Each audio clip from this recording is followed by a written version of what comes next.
안녕하세요. 갈대 사연 극장입니다. 오늘의 사연 시작하겠습니다. 구독, 좋아요 잊지 마세요. 레디 액션. 여보, 나 당신이랑 같이 있으면 숨이 막혀. 우리 이혼해. 지독한 정적이었다. 방금 전까지 거실을 울리던 저녁 뉴스 앵커의 목소리가 아득하게 멀어졌다. 내뱉은 말의 무게가 거실의 공기를 납처럼 짓눌렀다. 나는 거실 소파에 꼿꼿이 앉아 맞은편 식탁 의자에 얼어붙은 남편 박민준을 바라보았다. 그의 손에 들려있던 숟가락이 힘없이 뚝 소리를 내며 밥그릇 위로 떨어졌다.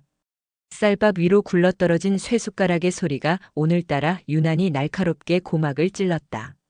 방금 뭐라고 했어, 지수야? 민준의 목소리는 물에 젖은 솜처럼 무겁게 가라앉아 있었다. 40년 가까이 함께 산 남편. 대한민국에서 내로라 하는 대기업의 부장으로 평생을 박 부장님으로 불리며 가족을 위해 헌신한 남자. 그는 불과 몇 달 전 모두의 축하 속에 명예로운 정년 퇴임을 했다. 그리고 그는 나의 지옥이 되었다. 다 들었잖아. 이혼하자고. 나는 내 목소리가 이렇게 차가울 수 있다는 것에 스스로 놀랐다.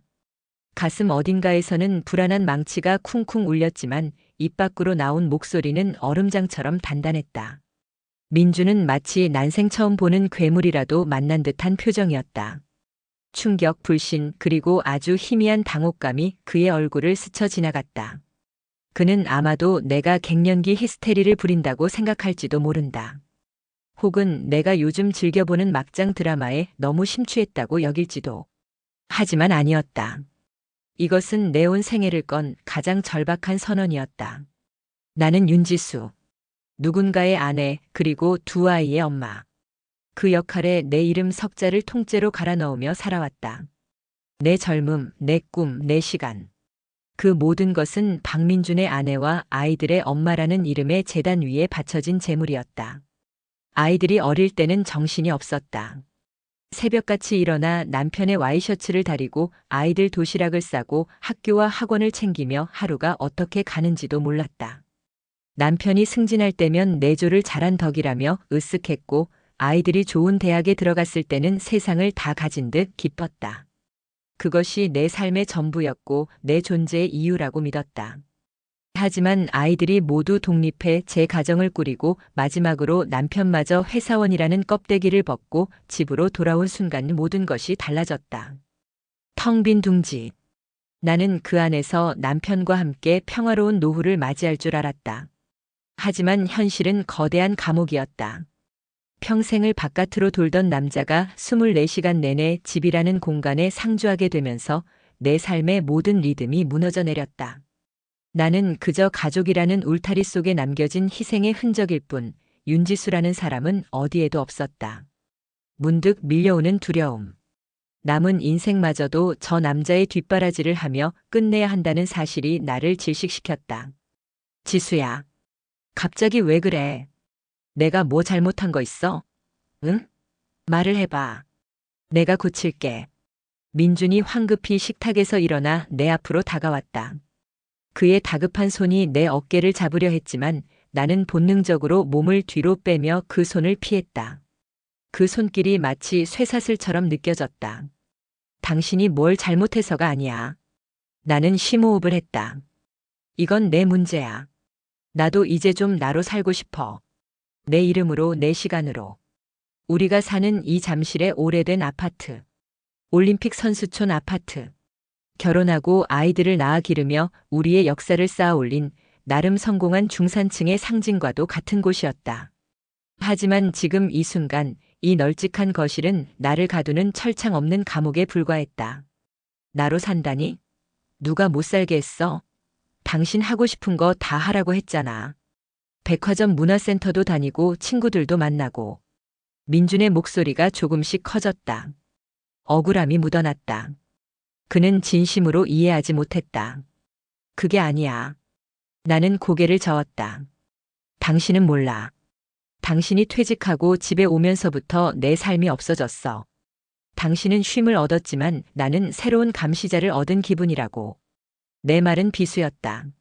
나는 그것을 알면서도 멈추지 않았다. 내가 뭘 했다고 그래.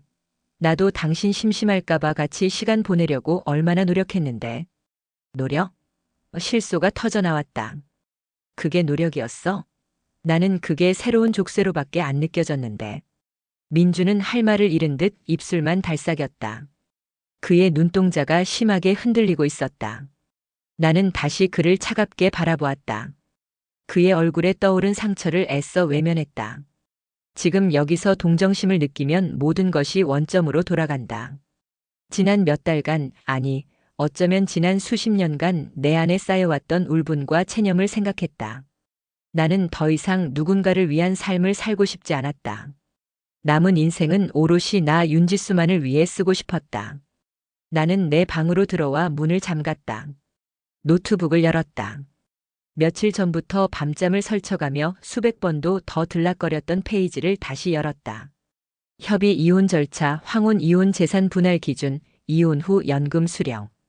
모니터의 차가운 불빛이 내 얼굴을 비췄다. 나는 떨리는 손으로 마우스를 굳게 쥐었다. 돌이킬 수 없는 강을 건너기 시작한 것이다. 우리의 관계가 본격적으로 삐걱거리기 시작한 것은 남편 박민준이 퇴직계를 내고 완벽한 자유인이 된 그날부터였다. 그는 평생의 숙제를 끝낸 모범생처럼 활기에 넘쳤다. 정년 퇴임이라는 것이 그에게는 끝이 아니라 새로운 시작처럼 보였다.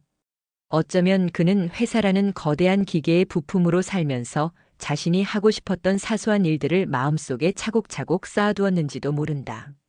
문제는 그의 그 하고 싶었던 일 목록에 항상 내가 포함되어 있다는 것이었다. 지수야, 나 요리학원 등록했다. 이제 당신한테 맛있는 거 많이 해줄게. 퇴임하고 일주일쯤 지났을까.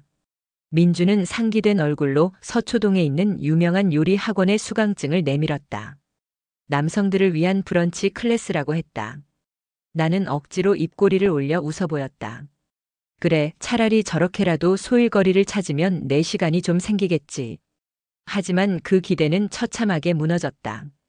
여보, 이거 좀 먹어볼래? 내가 오늘 배운 거야. 에그 베네딕트. 주말 아침 늦잠을 자고 나온 내 눈에 들어온 것은 전쟁터처럼 변한 부엌이었다. 평소라면 깔끔하게 정돈되어 있어야 할 조리대 위에는 밀가루가 눈처럼 흩뿌려져 있었고, 싱크대에는 정체를 알 수 없는 소스가 묻은 그릇과 조리 도구들이 산처럼 쌓여 있었다. 바닥에는 깨진 달걀 껍데기가 끈적하게 달라붙어 있었다. 그리고 민주는 마치 대단한 훈장이라도 받은 사람처럼 모양이 반쯤 뭉개진 에그 베네딕트가 담긴 접시를 들고 해맑게 웃고 있었다. 이게 다 뭐야, 부엌이. 달콤하고 고소해야 할 버터 냄새와 홀랜다이즈 소스 냄새가 역하게 코를 찔렀다. 나는 기쁨 대신 분노가 치밀어 오르는 것을 느꼈다. 아, 이거? 내가 다 치울게. 일단 이거 맛부터 봐. 처음 한 것 치고는 괜찮지? 그는 내가 칭찬을 해줄 것이라 굳게 믿는 눈치였다. 하지만 내 눈에는 엉망이 된 부엌과 앞으로 내가 저것을 몇 배의 시간을 들여 치워야 한다는 현실만 보였다. 이게 지금 밥 대신이야? 아침부터 이렇게 느끼한 걸 어떻게 먹어?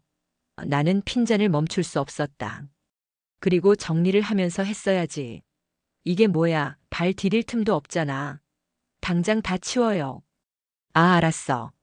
아직 버릇이 안 돼서 그래. 금방 치울게. 민주는 멋쩍게 웃으며 뒷머리를 극적였다. 하지만 나는 평생 혼자 해내던 완벽한 내 공간, 내 성역이었던 부엌에 누군가가 끼어들어 일을 2배로 만드는 이 상황을 견딜 수가 없었다. 그는 취미로 요리를 했지만 그 뒤처리는 고스란히 의무로서의 내 몫이 되었다. 가장 견디기 힘들었던 건 어떻게든 나와 함께 무언가를 하려는 그의 요구였다. 지수야, 날씨 좋다. 더 더워지기 전에 우리 올림픽 공원이라도 같이 뛸까? 조깅화 새로 샀는데. 새벽같이 일어나 부지런을 떠는 민준과 달리 나는 밤늦게까지 거실 소파에 누워 홀로 드라마를 보며 맥주 한 캔을 마시는 것이 유일한 낙이었다. 남편이 출근하고 아무도 없는 집에서 즐기던 그 고요한 자유를 이제는 모두가 잠든 새벽에나 겨우 누릴 수 있게 된 것이다. 그런데 그는 잠에 취해 있는 나를 흔들어 깨우며 함께 조깅을 하자고 했다. 부부 동반 모임에 가자고 했고 주말마다 강원도나 충청도로 여행을 가자고 졸랐다. 혼자 하면 될 일이었다. 친구들을 만나거나 동호회에 가입하면 될 일이었다. 하지만 그는 오로지 나 윤지수와 함께 하려 했다. 그의 그런 모습이 내 눈에는 할 일 없이 심심해서 나를 귀찮게 구는 것으로만 느껴졌다. 그는 퇴직 후에도 여전히 나를 자신의 아내라는 역할 안에 묶어두려 했다. 어느 날 밤새 드라마를 정주행하고 새벽녘에야 겨우 잠이 들었던 나를 민준이 또다시 흔들어 깨웠을 때 내 안에 무언가가 툭 하고 끊어졌다. 아, 무슨 조깅이야. 좀 자자니까. 냅둬. 아니, 그래도 해 뜨기 전에 뛰어야 시원하다고. 일어나 봐. 부지런해야 건강해지지. 당신 할 일 없어요? 나는 이불을 걷어차고 벌떡 일어났다. 내 날카로운 목소리에 민준의 어깨가 움찔했다. 퇴직해서 그렇게 심심하냐고요. 왜 자꾸 이거 하자 저거 하자 여기 가자 저기 가자 사람을 귀찮게 해. 왜 뭐든지 저랑 같이 하려고 그러는데요. 그냥 하고 싶은 거 있으면 혼자 해요. 제발. 나 좀 그냥 내버려 둬. 내 평생의 울분이 고함이 되어 터져나왔다. 민주는 충격받은 얼굴로 나를 바라보았다. 그는 아마 내가 왜 이렇게까지 화를 내는지 이해하지 못했을 것이다. 그는 그저 다정한 남편의 역할을 하고 있었을 뿐이니까. 그날 이후 나는 안방 침대 옆에 보란 듯이 간이 매트리스를 깔고 자는 그를 더 이상 참아주지 않았다. 잠자리라도 편해야겠어. 당신 코 고는 소리도 시끄럽고 뒤척이는 것도 신경 쓰여. 당신 서재 방으로 나가. 그것은 통보였다.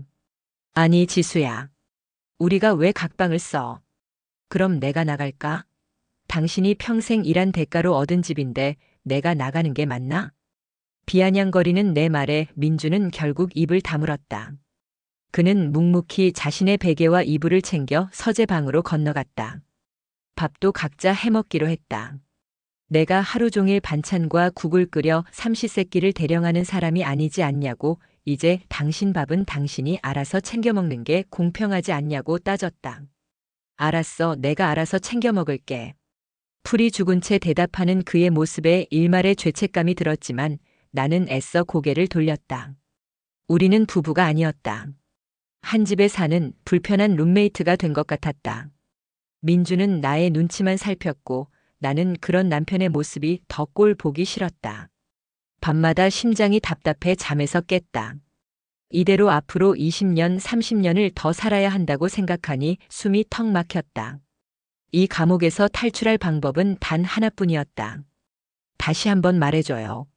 내가 지금 잘못 들은 것 같아서. 식탁 의자에서 일어나 내 앞에 마주 선 박민준의 목소리는 미세하게 떨리고 있었다. 나는 소파에서 일어나 그와 시선을 맞췄다. 더 이상 피할 생각이 없었다. 잘못 들은 거 아니야. 이혼하자고. 당신이랑 나 이제 그만하자고. 이유가 뭐야? 대체 이유가 뭐냐고. 내가 요리한다고 부엌 어지럽힌 거? 아니면 아침에 조깅 가자고 깨운 거? 그것 때문에 그래. 내가 다 안 할게. 당신 귀찮게 안 할게. 응? 그러니 이혼이라는 말은 그런 사소한 것들 때문이 아니야. 나는 그의 말을 잘랐다. 아니, 어쩌면 그런 사소한 것들이 쌓여서일지도 모르지. 하지만 근본적인 원인은 그게 아니야. 나는 거실 창밖을 바라보았다. 잠실의 스카이라인이 화려한 불빛을 뽐내고 있었다.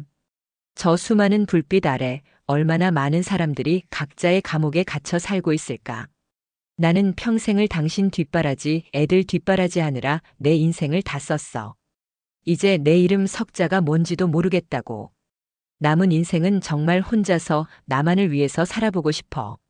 당신이라는 족쇄에서 벗어나서 온전한 윤지수로 살고 싶다고. 이게 그렇게 큰 욕심이야? 내 절규에 가까운 말에 민주는 허탈한 웃음을 터뜨렸다. 족쇄라니 내가 당신 족쇄였어? 그의 목소리가 분노로 물들기 시작했다. 나도 마찬가지야. 나도 평생을 회사에 몸바쳐 일만 하면서 살았어. 지겨운 부장님 소리 들어가며 어린 놈들한테 치이고. 윗사람들 눈치 보느라 내 젊은 인생 다 지났다고. 이제 퇴직해서 당신이랑 좋은 시간 보내면서 행복하게 살아보려고 했는데. 그걸 왜 꼭 둘이 같이 해야 하는데? 나는 차갑게 반문했다. 당신이 말하는 그 행복, 나는 당신이랑 같이 있으면 안 행복해. 전혀. 내 마지막 말은 날카로운 유리 조각이 되어 그의 심장에 박혔다. 민준의 얼굴이 새파랗게 질려갔다. 그는 큰 고통을 받는 듯 가슴을 움켜쥐는 신용까지 했다.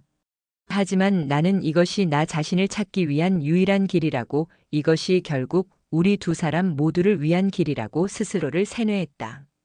우리 서로를 위해서 그냥 놓아주자. 당신도 당신 인생 살고 나도 내 인생 살자고. 그날 밤 나는 딸 서연에게 전화를 걸었다. 엄마, 아빠랑 이혼할 거야. 엄마, 무슨 소리야? 갑자기. 아빠 바람이라도 폈어? 아니, 그런 거 아니야. 그럼 뭔데? 두 분 잘 지냈잖아. 남들 다 부러워하는 부부였잖아. 근데 이제 와서 황혼 이혼이라니 말도 안 돼. 딸은 극렬하게 반대했다. 아들 준우도 마찬가지였다. 아빠가 바람이라도 폈으면 이해라도 하겠는데 평생 가정밖에 모르던 아빠를 엄마가 일방적으로 버리는 거라며 나를 비난했다. 하지만 나는 물러서지 않았다. 자식들의 반대는 내 결심을 더욱 굳건하게 만들 뿐이었다. 그들조차도 나를 아빠의 아내로만 보고 있다는 증거였으니까. 일주일 뒤 나는 민준에게 내가 직접 작성하고 변호사 자문까지 받은 협의 이혼 의사 확인 신청서를 내밀었다. 민준은 며칠 동안 방에서 나오지 않았다. 식사도 거른 채 그가 서재 방에서 무슨 생각을 하는지 알 수 없었다. 그리고 또 일주일이 지났을 때 민준은 수척해진 얼굴로 내 앞에 섰다. 당신이 원하는 대로 해줄게. 그의 목소리는 모든 것을 포기한 사람처럼 공허했다. 나랑 살면 안 행복하다는데 내가 어떻게 이혼을 안 하고 버텨. 나는 속으로 안도의 한숨을 내쉬었다. 그가 더 심하게 매달리거나 버텼다면 이 과정이 훨씬 더 지저분하고 길어졌을 것이다. 고마워. 잘 생각했어. 재산은 정확하게 절반으로 나누지. 당신이 이 집에서 나가는 걸로 하고 이 잠실 아파트 시세의 절반을 현금으로 줄게. 연금도 법대로 분할하고. 그의 제안은 내가 생각했던 것보다 훨씬 깔끔하고 후했다. 그는 단 한 푼도 더 가지려 싸우지 않았다. 평생을 성실하게 살아온 남자다운, 어쩌면 바보 같을 정도로 정직한 분배였다.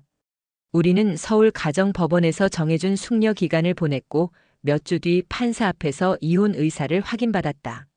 모든 절차는 놀라울 정도로 순조롭게 진행되었다. 나는 내 몫으로 받은 재산으로 마포역 근처 깔끔한 신축 오피스텔 전세를 구했다. 잠실의 그 낡고 거대한 아파트와는 비교도 안 되게 작았지만 오롯이 나만의 공간이었다. 이삿짐 센터 직원들이 마지막 짐을 거실에 내려놓고 돌아갔다. 쾅 하고 현관문이 닫히는 순간 순식간에 내 삶은 해방감으로 가득 찼다. 나는 이혼 후 처음 맞이한 아침 그토록 울려대던 알람을 끄고 점심시간이 다 되도록 죽은 듯이 늦잠을 잤다.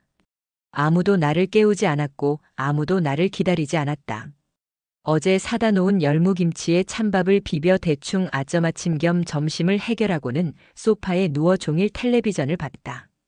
배가 고프냐고 묻는 사람도 나가자고 조르는 사람도 없어서 세상 편했다. 저녁에는 배달 앱으로 치킨을 시키고 캔맥주 2캔을 땄다. 습관처럼 식탁 맞은편에 젓가락 한 세트를 놓았다가 아 맞다. 나 혼자였지 하고 쓴웃음을 지으며 젓가락을 치웠다. 나는 이 삶이 내가 그토록 바라던 우아하고 자유로운 삶의 시작이라고 굳게 믿었다. 자유의 첫 맛은 달콤했다. 아니, 중독적이었다. 마포의 신축 오피스텔은 잠실의 오래된 아파트에 비하면 좁았지만 그 좁은 공간은 오롯이 나 윤지수만의 것이었다. 나는 알람 없이 잤다. 먹고 싶을 때 먹고 눕고 싶을 때 누웠다. 누구의 시선도 누구의 요구도 없었다. 박민준이 그토록 집요하게 요구하던 아침 조깅도 그가 요리를 한답시고 버려놓던 부엌의 난장판도 없었다. 완벽한 평화 그 자체였다. 하지만 그 평화는 마치 썰물처럼 서서히 그러나 확실하게 내 발밑에 모래를 쓸어가기 시작했다. 변화는 냉장고에서부터 시작되었다. 이사 올 때 잠실 아파트에서 싸들고 온 김치 냉장고에 가장 큰 통을 가득 채웠던 배추김치. 민주는 유독 내가 담근 이 김치를 좋아했다. 겉절이보다는 푹 익은 신김치를 좋아해서 우리는 김치찌개부터 볶음밥, 두부김치까지 일주일에 몇 번이고 그 김치를 먹어치웠다. 그런데 이제 그 김치통은 절반도 줄어들지 않았다. 혼자 밥을 먹다 보니 밥상 차리는 것 자체가 일이었다. 찌개를 끓여도 이틀 사흘을 내리 먹어야 했고 결국엔 물려서 음식물 쓰레기통으로 직행했다.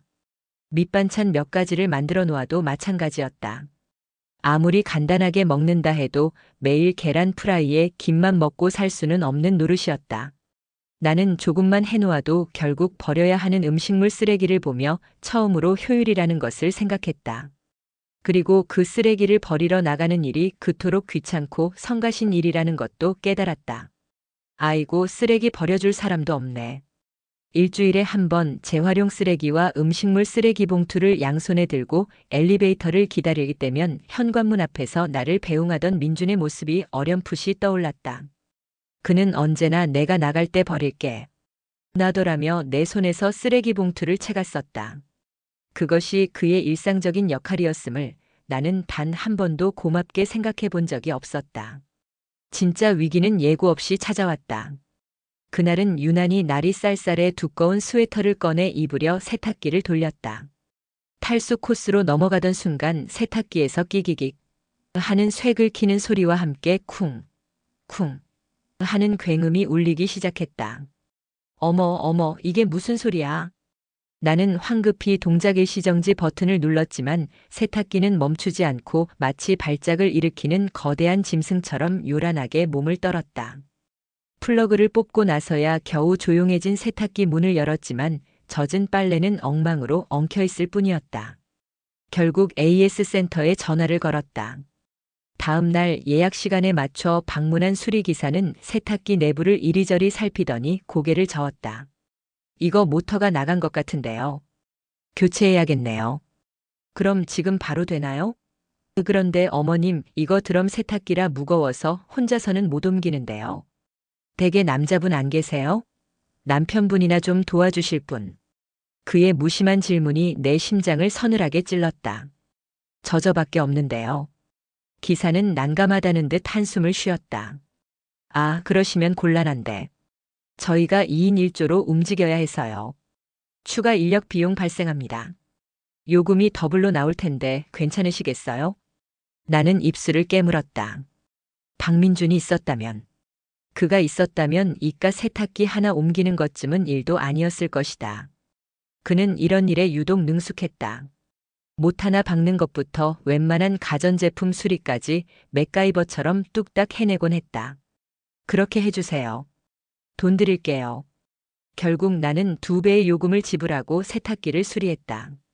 고작 모터 하나 교체했을 뿐인데 거의 새 제품 절반값이 청구되었다. 설상가상으로 며칠 뒤에는 욕실 형광등이 깜빡거리기 시작했다. 처음엔 대수롭지 않게 여겼지만 지지직 하는 소리와 함께 불빛이 완전히 꺼져버렸다. 나는 의자를 밟고 올라가 형광등 덮개를 열어보려 했지만 굳게 닫힌 덮개는 꿈쩍도 하지 않았다. 혹시나 만졌다가 전기가 오를까 겁도 났다. 이걸 어떡하지? 예전 같으면 여보, 화장실 불 나갔어. 라고 소리치면 그만이었다.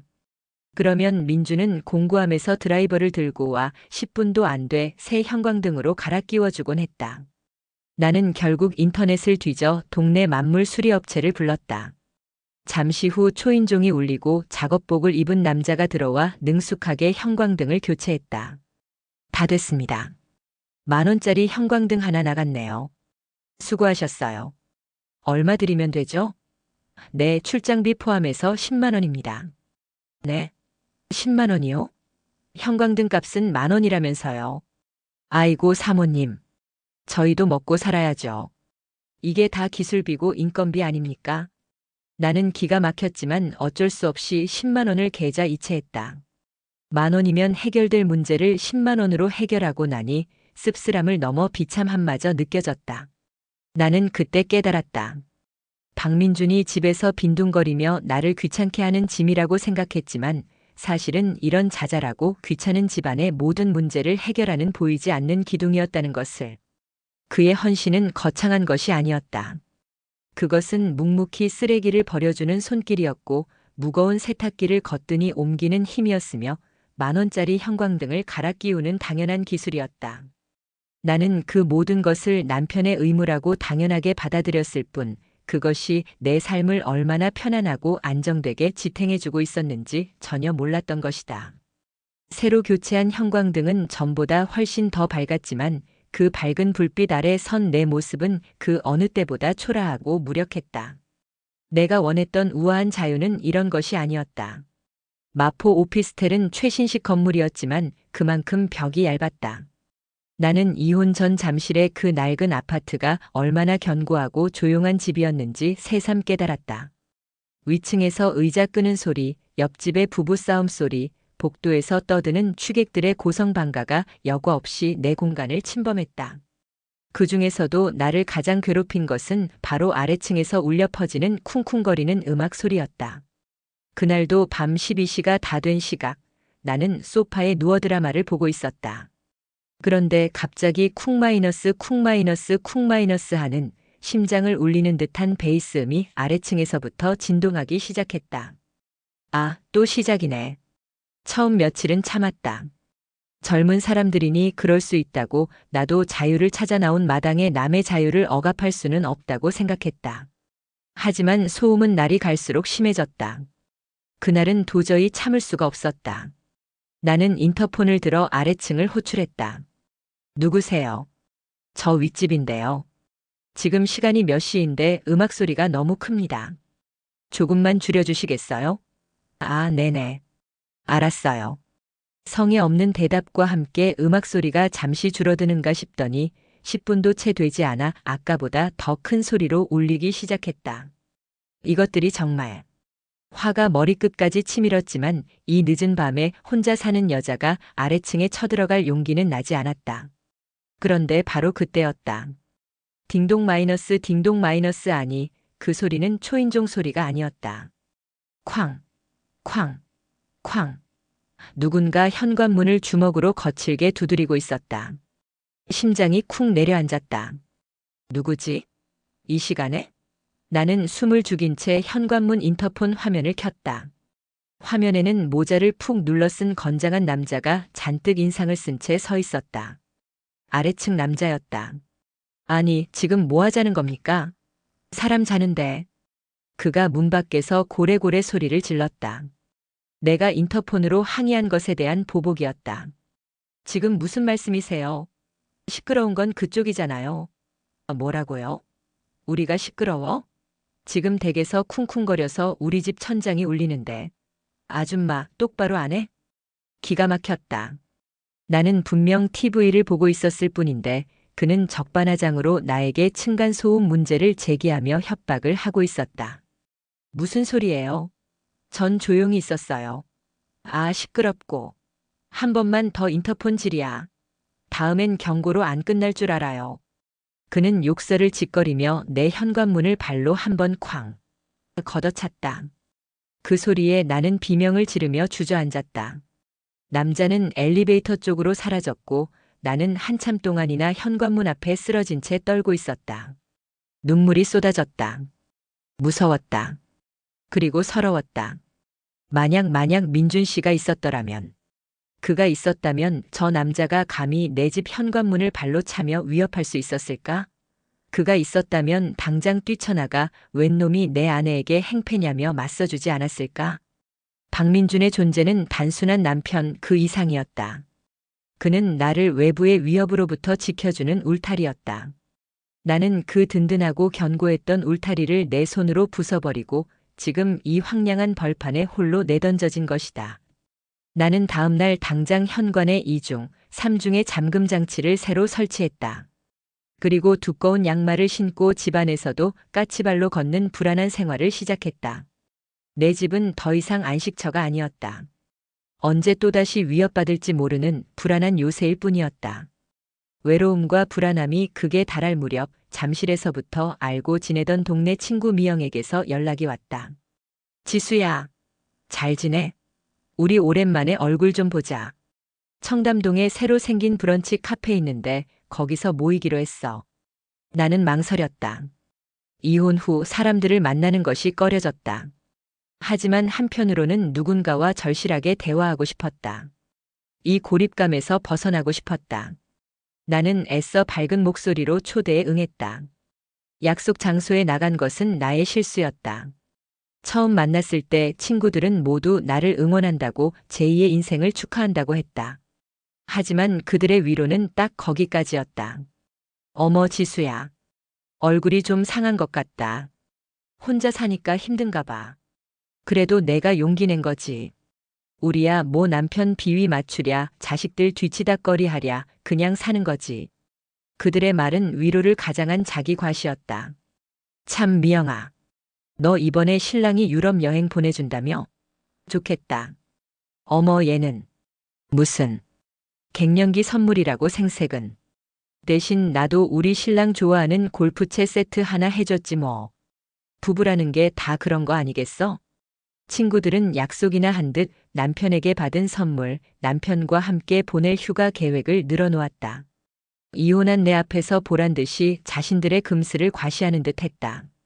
그때 미영이가 불쑥 나에게 물었다. 근데 지수야. 솔직히 벌이도 없이 혼자 사는 거 괜찮아? 재산은 반씩 나눴다며? 에이, 그래도 그걸로 평생 어떻게 살아? 이제 너도 뭐라도 쓸쓸 일해야지. 그 말에 나는 비참함을 느꼈다. 자유를 찾아 나온 내 선택이 그들 눈에는 수입 없이 홀로 된 불쌍한 여자로 전락해버린 것이다. 나는 아무 대답도 하지 못하고 쓴 커피만 들이켰다. 그때 미영이가 아차 하는 표정을 짓더니 화제를 돌렸다. 아, 맞다. 지수야. 나 지난번에 우리 신랑 통해서 박 부장 아니 민준 씨 소식 들었다. 내 심장이 덜컥 내려앉았다. 내 남편이었던 사람의 소식을 남의 입을 통해 듣게 되다니. 민준 씨가 뭐래? 아니, 다시 일 시작한다더라고. 무슨 사업한다고 그러던데? 우리 신랑이 그러는데 퇴직하고 요리 배운 걸로 뭐 식품 사업을 차렸다고 하더라고. 온라인으로 밀키트 같은 거 판대나? 그게 또 대박이 났나 봐. 나는 순간 귀를 의심했다. 사업? 밀키트? 그가 부엌을 엉망으로 만들며 구워대던 빵과 과자, 어설프게 끓여내던 에그 베네딕트가 사업 아이템이 되었다고. 나는 시간이 갈수록 깊은 고독함을 느꼈다. 같이 사는 와중에 혼자인 시간이 소중한 것이었지, 늘 혼자인 것은 나의 외로움을 가중시킬 뿐이었다. 이혼 후 내가 이 고독과 불편함 속에서 허우적대던 반년이 흘러갔다. 그리고 나는 전혀 예상치 못한 모습으로 박민준과 다시 마주하게 되었다. 딸 서연이의 결혼 준비 문제로 우리는 6개월 만에 공식적으로 얼굴을 마주하게 되었다. 나는 그 전날 밤부터 잠을 설쳤다. 어떤 옷을 입어야 할까? 어떤 표정을 지어야 할까? 나는 당신 없이도 아주 멋지게 잘 살고 있어라는 모습을 보여줘야 한다는 강박에 시달렸다. 나는 옷장 깊숙이 넣어두었던 가장 비싼 실크 블라우스와 정장 치마를 꺼내 입었다. 미용실에 들러 공들여 머리를 손질하고 화장도 평소보다 훨씬 짙게 했다. 그것은 나를 지키기 위한 갑옷이었다. 약속 장소는 삼성동에 위치한 고급 한정식집 수라온이었다. 딸 서연이와 예비 사위, 그리고 예비 사돈댁 부부가 먼저 도착해 있었다. 그리고 저 멀리 복도 끝에서 걸어오는 한 남자가 보였다. 박민준이었다. 나는 눈앞에 그 사람이 내가 알던 답답하고 굼뜨던 그 남편이 맞는지 의심했다. 그는 직장을 다닐 때보다 훨씬 윤기가 흘렀다. 맞춤복처럼 잘 어울리는 네이비색 재킷에 깔끔한 면바지 차림. 항상 흐트러져 있던 머리는 세련되게 정돈되어 있었고 안색은 몰라보게 좋아져 있었다. 무엇보다 그의 표정에서 그늘이 사라져 있었다. 나에게 쩔쩔매고 내 눈치를 살피던 그 위축된 모습은 온데간데 없었다. 그는 여유가 넘쳤다. 아이고 박 사장님. 오셨습니까? 예비 사돈이 먼저 일어나 민준에게 악수를 청했다. 사장님이라는 호칭. 미영이의 말이 사실이었다. 늦어서 죄송합니다. 길이 좀 막혀서요. 민준은 부드럽게 웃으며 자리에 앉았다. 그리고 나와 눈이 마주쳤다. 왔어? 네.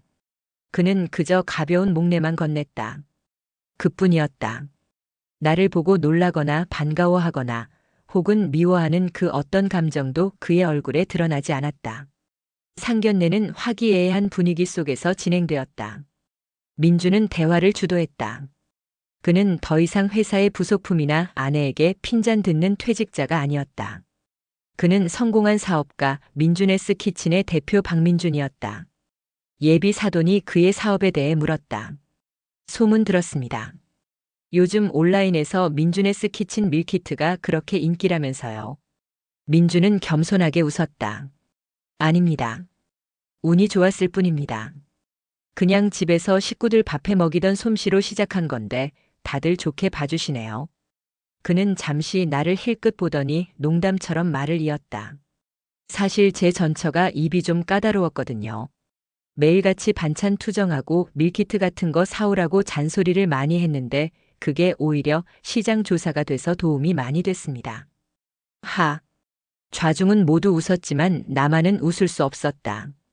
나는 성공한 남편의 모습에 묘한 질투심과 동시에 역시 나는 저런 능력 있는 남편의 아내였지 하는 뒤틀린 안도감을 동시에 느꼈다. 음식이 코스로 나오기 시작했다. 메인 요리로 모든 보쌈이 나왔다. 그때였다. 민준이 자연스럽게 젓가락을 들어 가장 부드러워 보이는 삼겹살 부위를 집었다. 그는 익숙한 손놀림으로 알배추 위에 고기를 얹고 무김치와 새우젓을 살짝 올려 완벽한 쌈을 만들었다. 그리고는 그 쌈을 내 앞 접시에 툭 하고 놓아주었다. 보쌈 괜찮죠? 당신 이거 좋아했잖아. 순간 내 심장이 쿵 하고 내려앉았다. 40년간 몸에 밴 습관. 그는 언제나 그랬다. 가장 맛있는 부위, 가장 잘 익은 첫 조각은 늘 내 몫이었다. 나는 그 사소하고 습관적인 배려가 너무나 그리웠다. 마포의 그 고독한 오피스텔에서 혼자 찬밥을 물에 말아 먹을 때마다 목이 매던 나에게 남편의 이런 행동은 마치 당신은 여전히 내 사람이다라고 말해주는 것 같았다. 나는 떨리는 손으로 그 쌈을 집어 입에 넣었다. 눈물이 핑 돌았다. 고기는 부드럽고 따뜻했다. 그 온기가 내 얼어붙었던 마음을 녹이는 것 같았다. 그날 저녁 상견례가 끝나고 헤어지는 길. 민주는 딸 내외를 먼저 택시에 태워보냈다. 그리고 나에게 다가왔다. 데려다 줄게. 다. 그의 차는 예전의 낡은 국산 세단이 아니라 번쩍이는 독일제 SUV로 바뀌어 있었다. 차 안에는 어색한 침묵이 흘렀다. 사업은 잘 돼? 내가 먼저 침묵을 깼다. 그냥 먹고 살 만큼은. 당신이 그렇게 싫어하던 요리가 내 밥줄이 될 줄은 몰랐지. 그의 말에는 가시가 없었다. 그저 사실을 말할 뿐이었다. 오피스텔 앞에 차가 멈췄다.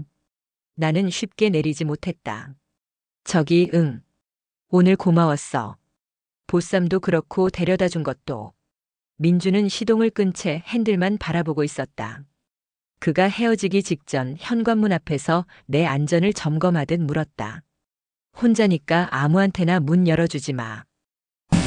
걸쇠는 잘 되어 있고, 인터폰은 작동 잘 되고, 그의 목소리에는 진심 어린 걱정이 묻어 있었다.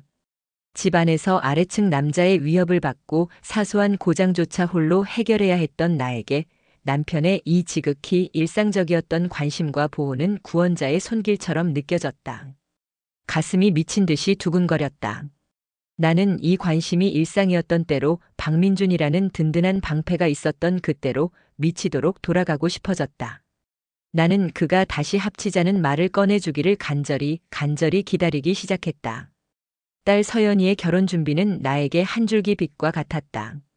그것은 단순한 딸의 혼사 준비가 아니었다.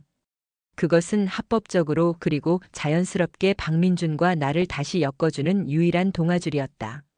우리는 그 후로도 몇 번을 더 만났다. 신혼 가구를 보러 강남 논현동 가구 거리를 함께 걷기도 했고 예단 문제를 상의하기 위해 호텔 카페에서 마주 앉기도 했다. 나는 그 만남들을 위해 내 생에 가장 공들인 치장을 했다.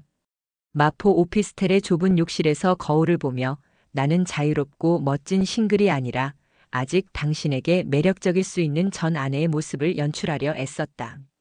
박민준의 태도는 한결같았다. 그는 완벽한 딸의 아버지 역할을 수행했다. 지수 씨, 이 소파 괜찮은 것 같네. 당신 허리 안 좋으니까 이런 단단한 쿠션이 낫지 않겠어? 서연이한테도 그게 좋을 거야. 여기 커피 디카페인으로 바꿔줄 수 있나요? 이 사람이 카페인에 잠을 잘 못 자서. 그는 나의 취향과 건강 상태를 속속들이 기억하고 있었고 그것을 배려라는 이름으로 자연스럽게 행동에 옮겼다. 하지만 거기까지였다. 그의 배려는 선을 넘지 않았다. 그것은 40년을 함께 산 부부의 관성이었지 다시 시작하려는 남자의 열정이 아니었다. 그는 나를 지수 씨라고 불렀다. 때로는 서연이 엄마라고 칭했다. 단 한 번도 예전처럼 다정하게 지수야라고 부르지 않았다. 나는 그 미묘한 거리감에 애가 탔다. 그의 그 태연함이 그 성공한 사업가의 여유가 나를 조급하게 만들었다. 그는 나 없이도 너무나 완벽하게 잘 서 있었다. 반면 나는 그 없이는 당장이라도 무너져 내릴 것 같은 위태로운 상태였다. 나는 그의 사소한 배려들을 필사적으로 붙잡았다. 그렇지, 이 남자는 나 없이는 안 돼. 아직 나를 사랑하고 있어. 그저 자존심 때문에 내가 먼저 이혼을 말했기 때문에 망설이고 있을 뿐이야. 그렇게 스스로를 세뇌하며 나는 마지막 기회를 엿보고 있었다. 딸의 결혼식이 코앞으로 다가온 어느 날 저녁. 결혼식장에서 최종적으로 확인할 사항들을 모두 점검하고 난 뒤였다.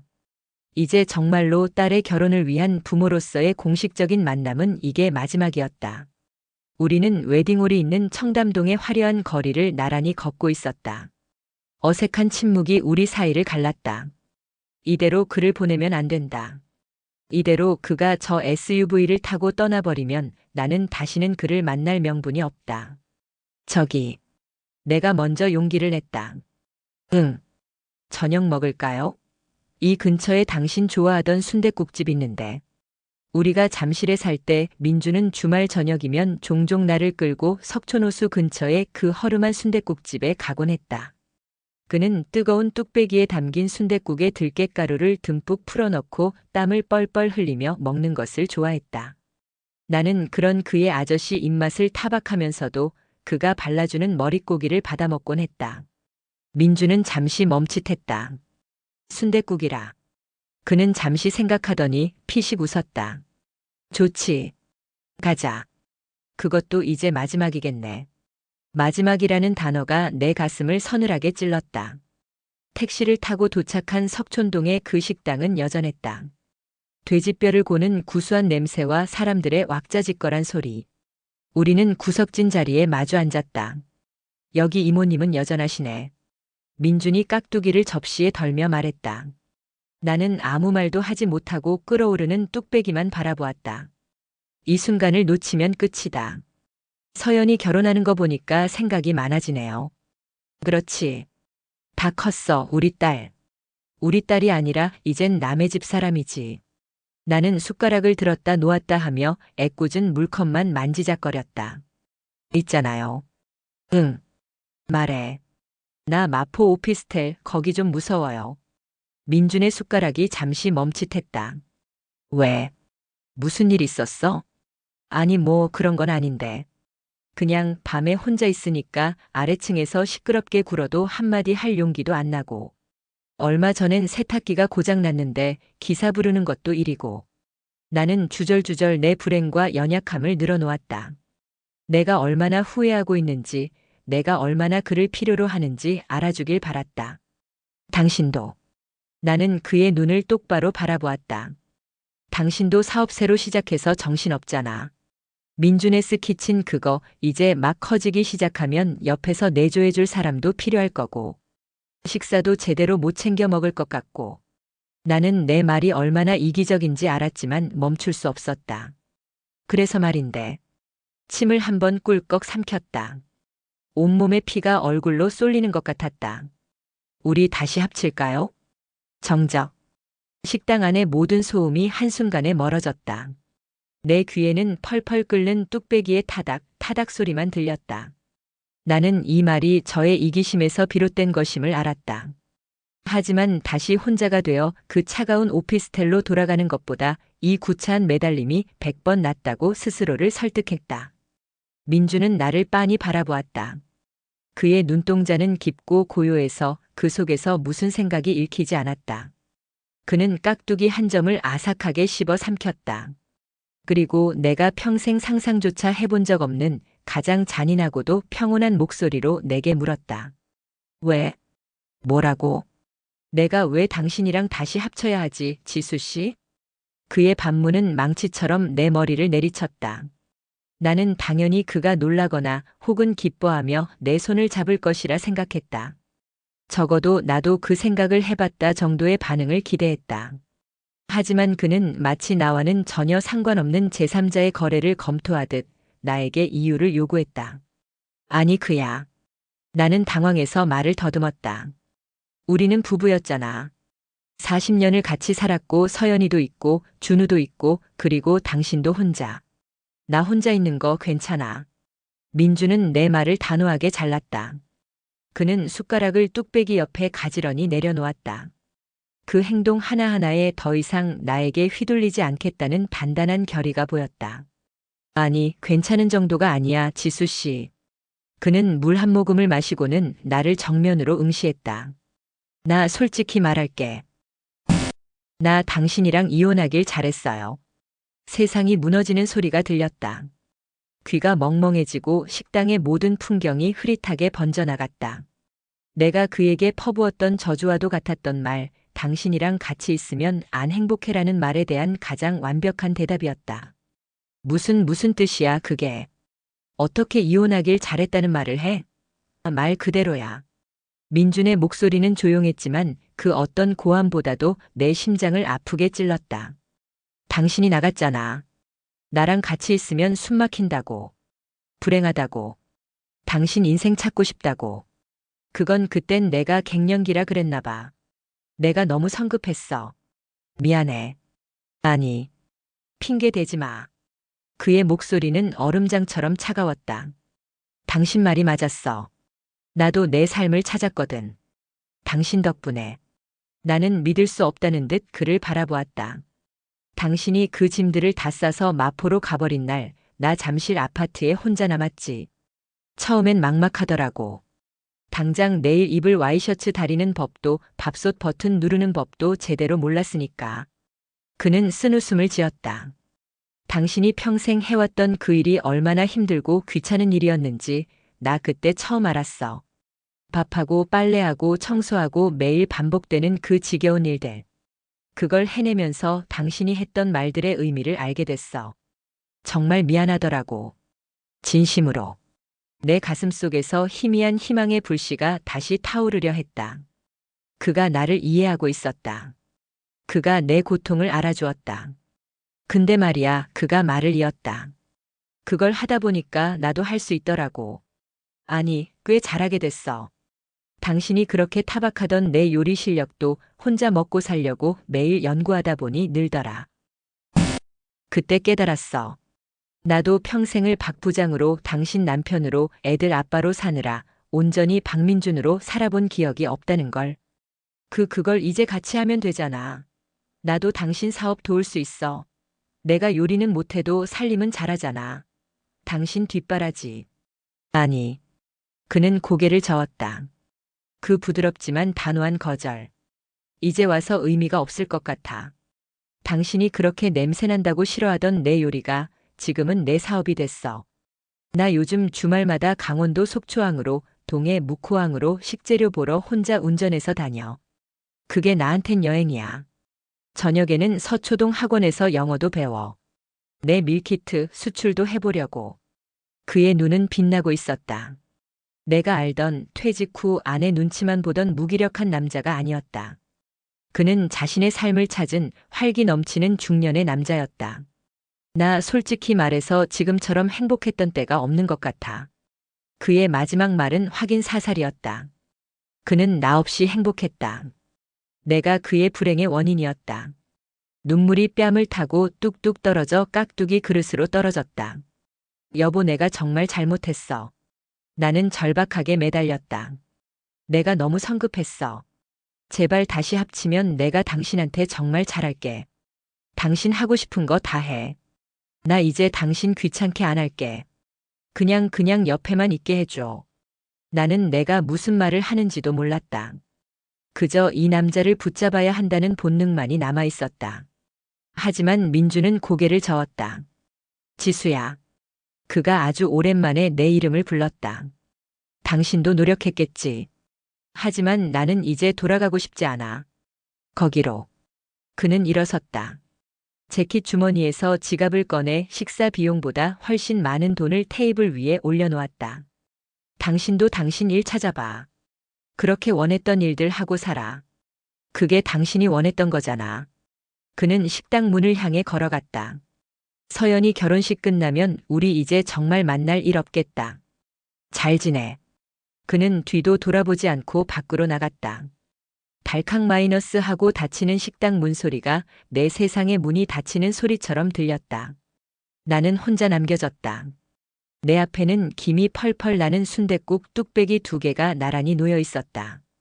우리가 함께했던 40년의 세월처럼 뜨겁게 끓어오르다가 이제는 식어버릴 일만 남은 음식처럼. 내가 닫았던 문. 내가 문을 닫았을 때 남편이 느꼈을 고통과 충격을 이제야 이해했지만 이미 남편은 다른 세상으로 건너가 버렸고 내가 돌아갈 수 있는 다리는 내 손으로 끊어버린 뒤였다. 어떻게 마포 오피스텔까지 돌아왔는지 기억나지 않는다. 지하철 2호선을 타고 다시 5호선으로 갈아타는 그 기나긴 여정 동안 나는 텅 빈 눈으로 맞은편 창문에 비친 내 모습을 바라보았다. 화려하게 치장했지만 영혼은 너덜너덜해진 중년의 여자. 사람들의 웃음소리와 대화소리가 저 멀리 다른 세상의 소음처럼 아득하게 들렸다. 박민준의 목소리가 귓가에서 떠나지 않았다. 이혼하길 잘했어요. 지금처럼 행복했던 때가 없는 것 같아. 나는 이제 돌아가고 싶지 않아. 나는 충격과 동시에 내가 이혼을 요구했을 때 그가 겪었을 심장의 고통을 비로소 이해했다. 나는 나의 불행을 핑계로 그의 존재 자체를 부정했다. 당신이랑 같이 있으면 안 행복하다는 잔인한 비수를 꽂았다. 그는 그 비수를 맞고 쓰러진 것이 아니었다. 그는 그 비수를 뽑아내고 스스로 상처를 치료하고 더 단단한 갑옷을 입은 전사가 되어 내 앞에 나타난 것이다.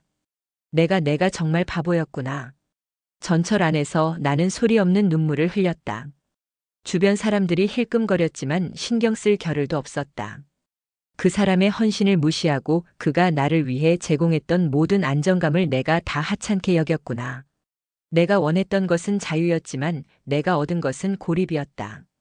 내가 원했던 것은 내 이름이었지만 내가 얻은 것은 책임감 없는 삶의 무게였다. 오피스텔 현관의 도어록 비밀번호를 누르는 손이 수전증 환자처럼 떨렸다. 삑-삑-삑-삑 띠리링 마이너스 현관문을 열고 들어선 방은 차갑고 어두웠다. 나는 불도 켜지 않은 채 현관에 주저앉았다. 아래층 남자의 위협 때문에 추가로 설치했던 쇠사슬 걸쇠가 내 눈에 들어왔다. 나의 자유가 아니라 나의 불안과 공포의 상징이었다. 출출했지만 숟가락을 들 기운조차 없었다. 멍하니 식탁에 앉았다. 내가 혼자 밥을 먹던 작은 2인용 식탁. 그리고 그 맞은편에 놓인 아무도 앉지 않는 비어있는 의자. 이전에는 박민준의 존재 자체가 나를 올가매는 답답함이었는데 이제는 그 빈자리가 나를 삼켜버릴 듯한 거대한 두려움의 근원이 되었다. 나는 남편이라는 존재가 내 삶에 얼마나 거대한 안정이었는지, 그가 없으니 내 삶의 모든 것이 얼마나 불안하고 위태로웠는지 뼈저리게 깨달았다. 그날 밤 나는 잠을 자지 못했다. 거절의 충격과 밀려오는 후회, 그리고 지독한 자기 혐오가 뒤엉켜 나를 덮쳤다. 다음 날 나는 결국 심한 몸살 감기에 걸려 자리에 몸져 누웠다. 온몸이 불덩이처럼 뜨거웠다. 열은 펄펄 끓어오르고 머리는 깨질 듯 아팠지만 내 옆에는 아무도 없었다. 박민준이 있을 때는 내가 감기 기운만 보여도 그는 유난을 떨었다. 따뜻한 꿀물을 타주고 밤새 물수건으로 이마를 짚어주던 그 익숙하고 투박했던 손길. 그는 내 보호자였다. 하지만 이제 나는 아픈 몸을 이끌고 혼자 비틀거리며 냉장고로 가 찬물을 마셔야 했고 스스로 해열제를 찾아 입안에 털어 넣어야 했다. 내가 이렇게 아픈데. 서러움이 복받쳤다. 내가 이렇게 죽을 것 같은데 그 사람은 지금쯤 사업 구상하면서 얼마나 자유롭고 행복할까. 극도의 고독과 서러움 속에서 나는 어린아이처럼 이불을 뒤집어 쓰고 울었다. 휴대폰을 들었다. 전 남편이라는 이름이 보였다. 전화를 걸어 나 아파, 나 너무 아파라고 말하고 싶었다. 하지만 그럴 용기가 없었다. 그는 더 이상 나의 보호자가 아니었다. 그는 나에게 잘 지내라며 마지막 인사를 건넨 타인이었다. 그렇게 며칠을 앓고 난 뒤 내 목소리가 이상한 것을 눈치챈 딸 서연이가 약과 죽을 사들고 오피스텔을 찾아왔다.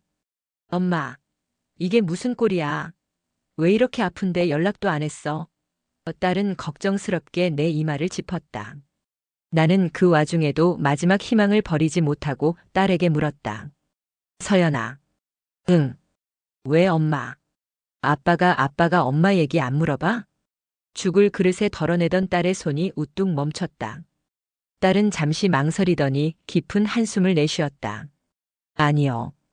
단호한 한마디였다. 엄마. 딸은 나를 똑바로 바라보았다.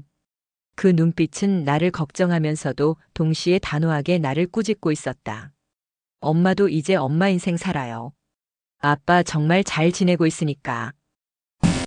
그냥 각자 잘 살기로 했으면 서로의 삶에 간섭하지 마. 그게 아빠에 대한 예의고 결혼하는 나에 대한 예의야. 그 말은 마치 각자의 삶을 살기로 했으니 이제 서로의 삶에 끼어들지 말라는 차가운 통보처럼 들렸다. 서연이는 곧 결혼하여 남의 집 사람이 될 것이다. 몇 년 뒤면 아들 준우 역시 장가를 갈 것이다. 나는 깨달았다. 남편과의 관계가 완전히 단절되자 자녀들과의 관계 역시 물리적인 거리를 넘어 심리적인 거리감을 갖기 시작했다. 나는 내 스스로 자녀들에게서도 멀어지는 고립의 덫을 놓은 것이다. 이제 나는 정말로 이 세상에 혼자 남겨진 것이다. 딸 서연이의 결혼식 날이 밝았다. 나는 몸살 기운이 채 가시지 않은 무거운 몸을 이끌고 새벽부터 미용실에 갔다. 샵의 밝은 조명 아래 거울에 비친 내 얼굴은 낯설었다. 며칠 앓고 난 탓에 헬쑥해진 뺨을 두꺼운 화장으로 겨우 가리고 전문가의 손길로 억지스러운 우아함을 연출했다. 서초동의 웅장한 웨딩홀에 도착했을 때 박민주는 이미 혼주석에서 하객들을 맞이하고 있었다. 그는 흠잡을 데 없이 잘 다려진 검은색 예복을 입고 있었다. 성공한 사업가의 자신감과 딸을 보내는 아버지의 인자함이 완벽하게 조화된 모습이었다. 그는 하객들과 악수를 나누며 환하게 웃었고 그 웃음에는 그늘 한 점 없었다. 나와 눈이 마주쳤을 때 그는 그저 가벼운 목례를 보냈다. 마치 예식장에서 만난 잘 아는 지인에게 건네는 인사처럼. 우리는 잠시나마 딸의 결혼식을 위해 부모의 역할로 돌아갔다. 나란히 서서 손님을 맞이하고 함께 촛불을 켰으며 신부 입장이 끝난 후에는 혼주석에 나란히 앉았다. 그가 내 옆에 앉아 있다는 사실만으로도 심장이 떨렸지만 나는 그에게 아무 말도 걸 수 없었다. 우리 사이에는 보이지 않는 투명한 벽이, 그가 그어놓은 타인이라는 경계선이 선명하게 존재했다. 그는 단 한 번도 내 쪽으로 고개를 돌리지 않았다. 그의 시선은 오로지 딸 서연이와 시계 진행에만 고정되어 있었다. 식이 끝나고 단체 사진을 찍기 위해 우리는 다시 한번 나란히 섰다. 신랑, 신부 그리고 양가 부모님들 활짝 웃어주세요. 사진사의 외침에 나는 입꼬리를 경련하듯 끌어올려 미소를 지었다. 박민준 역시 환하게 웃었다. 하지만 나는 알 수 있었다. 그의 미소는 나를 향한 것이 아니었다. 그것은 딸을 향한 것이었고 그의 새로운 삶을 향한 것이었다. 모든 예식이 끝나고 패백실에서 마지막 인사가 오갔다. 하객들이 모두 떠난 뒤 민주는 자신의 재킷을 챙겨 입었다. 수고했어, 서연이 엄마. 그것이 그가 나에게 건넨 마지막 말이었다. 그는 딸 서연이를 한번 꼭 안아주고는 사위의 어깨를 두드려 주었다. 그리고 나에게는 더 이상의 눈길도 주지 않은 채 조용히 연회장을 빠져나갔다. 나는 그가 사라진 텅 빈 입구를 망연자실하게 바라보았다. 지난 몇 번의 만남은 전적으로 딸의 결혼을 위한 의무 이행이었음을 그는 그의 마지막 행동으로 그 어떤 말보다도 확실하게 보여주었다. 그날 이후 그에게서 단 한 번의 연락도 오지 않았다. 나의 동아줄은 그렇게 완전히 끊어졌다. 삶은 현실이었다. 우아한 자유를 유지하기 위해서는 돈이 필요했다. 이혼할 때 받은 재산은 마포의 신축 오피스텔 전세 보증금으로 상당 부분 묶여 있었다. 남은 현금은 지난 6개월간 생활비와 나를 치장하기 위한 쇼핑, 그리고 친구들과의 허영 어린 브런치 모임 비용으로 야금야금 사라져가고 있었다. 연금 분할을 신청했지만 내가 수령할 수 있는 나이까지는 아직 몇 년이 더 남아 있었다. 나는 생계를 위해 일자리를 찾아야 했다. 하지만 평생을 윤지수라는 이름 대신 박 부장의 아내로 살아온 나에게는 이력서에 적을 단 한 줄의 경력도 없었다. 요리? 청소? 살림? 그것은 이 사회에서 경력으로 인정해주지 않는 그림자 노동일 뿐이었다.